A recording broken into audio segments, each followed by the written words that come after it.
Pakistan cricket board के जो chairman है मोहसिन नकवी, उनको मोहसिन स्पीड के नाम से जाना जाता है। उनको कहा जाता है कि ये जो है मोहसिन स्पीड है, हर काम स्पीड और स्पीड करते हैं। जब ये गवर्नमेंट में थे ये नाम इनका डला और हमने कहा कि यार ये तो पता नहीं क्यों कहा जाता होगा, हमें उस वक्त समझ नहीं आई थी कि इनको क्यों मोहसिन स्पीड कहा जाता है। लेकिन अब क्योंकि ये पीसीबी के चेयरमैन है और पीसीबी में इनकी स्पीडें देखकर हमें इस चीज का अंदाजा हुआ है कि इनको किस वजह से मोहसिन स्पीड कहा जाता था। अब मोहसिन स्पीड की जो स्पीडें हैं वो हम अब देख रहे हैं भाई पीसीबी में। जनाब पिछले कुछ अरसे में जब से मोहसिन नकवी ने इकतदार संभाला है, जब से मोहसिन नकवी पीसीबी के चेयरमैन बने हैं, उसके बाद से इतनी उथल पुथल हुई है, इतनी उथल पुथल हुई है कि यार क्या ही कहने हैं। भाई इतने लोग आए और गए हैं, इतनी चेंजिंग हो चुकी हैं कि बिल्कुल समझ से बाहर है कि चल क्या रहा है मोहसिन नकवी की स्पीड में। मोहसिन नकवी जिस स्पीड से काम किया करते थे, अब एज अ सीएम काम किया करते थे, उसी स्पीड के साथ उन्होंने भाई पीसीबी में काम करना जारी रखा होगा।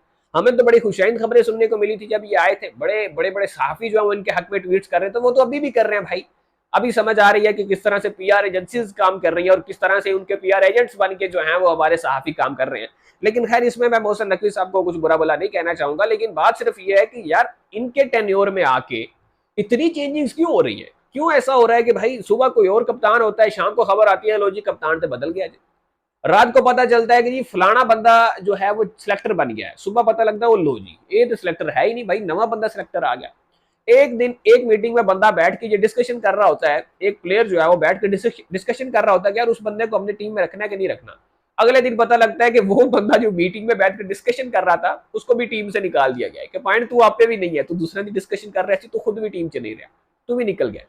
ये मतलब इस किस्म के काम हो रहे हैं कि बिल्कुल समझ से बाहर है। दूसरा उनका जो डिपार्टमेंट है इंटरनेशनल क्रिकेट वाला, जिसके डायरेक्टर उन्होंने अपने वो फेवरेट उस्मान वाला को बनाया हुआ है, वो भी भंड ही मार रहे हैं, वो भी ऐसे ऐसे भंड मार रहे हैं कि उसके क्या ही कहने। मोहसिन नकवी की स्पीडों की बात कर रहे हैं तो हम तो जनाब मोहसिन नकवी जब इकतदार संभालते हैं, जब पीसीबी के चेयरमैन बनते हैं, तो उस वक्त हमारे कप्तान होते हैं शाहीन शाह अफरीदी, और जनाब उस वक्त हेड कोच थे मोहम्मद हफीज, जो कि टीम डायरेक्टर भी थे और हेड कोच भी थे।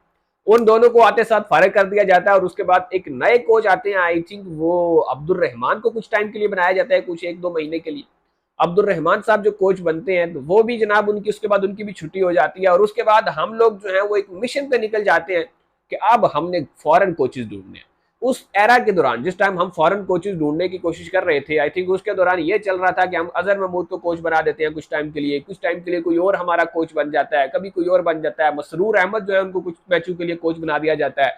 तो उस वक्त हमारा ये सिलसिला शुरू हो जाता है। एक तरफ जहां ये सिलसिला शुरू था, दूसरी तरफ वहां पे भाई हमारे सिलेक्टर भी बदल रहे थे। वहां पे हमारे हर हर महीने बाद कुछ नए सिलेक्टर आ जाते हैं, हर महीने बाद कोई नया सिलेक्टर आ जाता है।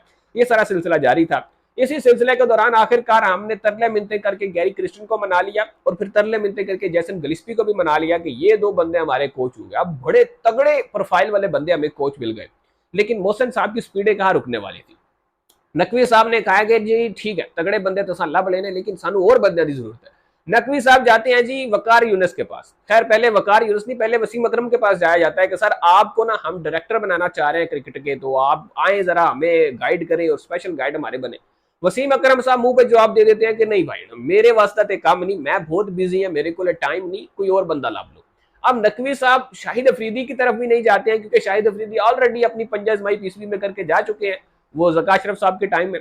लेकिन अब जो है वो जाया जाता है वकार यूनुस के पास, और वकार यूनुस बड़ी खुशी खुशी आते हैं और कहते हैं जी मैं ये चीज कबूल करता हूं और मैं मोहसिन साहब के साथ काम करूंगा। अब जब वकार यूनुस इस ओहदे को संभालते हैं तो एक हफ्ता, सिर्फ और सिर्फ महीना भी नहीं भाई, एक हफ्ता रहते हैं। एक हफ्ते बाद वो रिजाइन कर देते हैं इस पोस्ट से और वो कहते हैं कि नहीं जी मैं नहीं कर सकता यहाँ पे काम, कोई और काम है तो मैंने दसो। वकार यूनुस को उसके बाद मेंटोर्स के साथ एडजस्ट कर दिया जाता है। अब यार इस पिछले साल डेढ़ में जितना अभी उनको टाइम हुआ है बने हुए पीसीबी के चेयरमैन, इस पूरे टाइम में हर महीने बाद हमारी स्ट्रेटेजी चेंज हो जाती है। पहले हमने कहा था कि सारा अख्तियार जो है वो कप्तान और कोच के पास होगा टीम सेलेक्ट करने के लिए। फिर हम कहते हैं नहीं भाई टीम की एक कमेटी बनेगी सिलेक्टर्स की, सिर्फ वो सिलेक्ट करेगी और किसी का उसमें इख्तियार नहीं होगा। फिर हम कहते हैं जी नहीं एक बंदा होगा जो इसको फाइनलाइज करेगा, मतलब वो उस कमेटी का काम खत्म, एक ही बंदा होगा जो फाइनलाइज करेगा और फिर बाकी हेड कोच और कप्तान बैठ के बात कर लेंगे। अब ये सारी चीजें चल रही होती है कि इस दौरान हम वो एक गाइड ले आते हैं भाई कि हम वकार यूनुस को रखेंगे और वो जो है वो सारी चीजें डिसाइड करेंगे। अब वकार यूनुस भी इस चीज से निकल जाते हैं तो फिर हम एक और नया सिस्टम लेकर आ जाते हैं कि भाई ये कमेटी बनेगी, इसमें वो भी होगा, इसमें वो भी होगा, वो भी मिलकर करेगा, वो भी मिलकर करेगा, वो भी बहस करेगा, वो भी करेगा, और एंड में जो पीसीबी के चेयरमैन होंगे वो फाइनल करेंगे कि भाई ये टीम जो है वो अनाउंस होगी, ये टीम खेलने के लिए जाएगी। यार समझ से बाहर है कि इस टाइम पे चल क्या रहा है। मोहसिन साहब की स्पीडें जो है वो कुछ एक्स्ट्रा ही चलती जा रही हैं, और अब ये वक्त भी आ चुका है कि गैरी क्रिस्टन है वो भी टीम को छोड़ चुके हैं, और अब जो है वो हमारे करता धरता आकिब जावेद बन गए।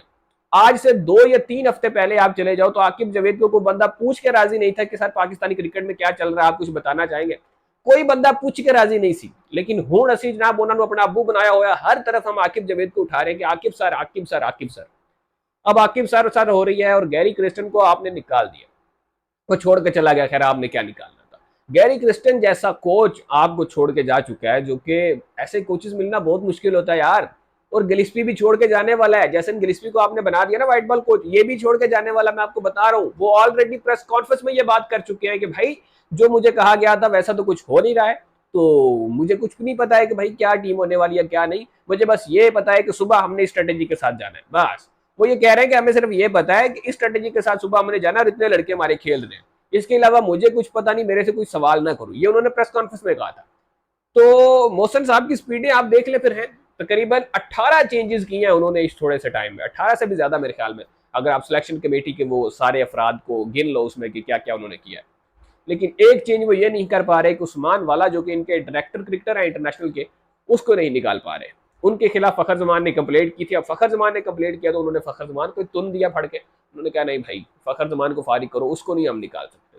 तो ये जो 18-20 चेंजेस इन्होंने किए पिछले कुछ टाइम में, ये बता रही है कि मोहसिन नकवी को मोहसिन स्पीड क्यों कहा जाता है।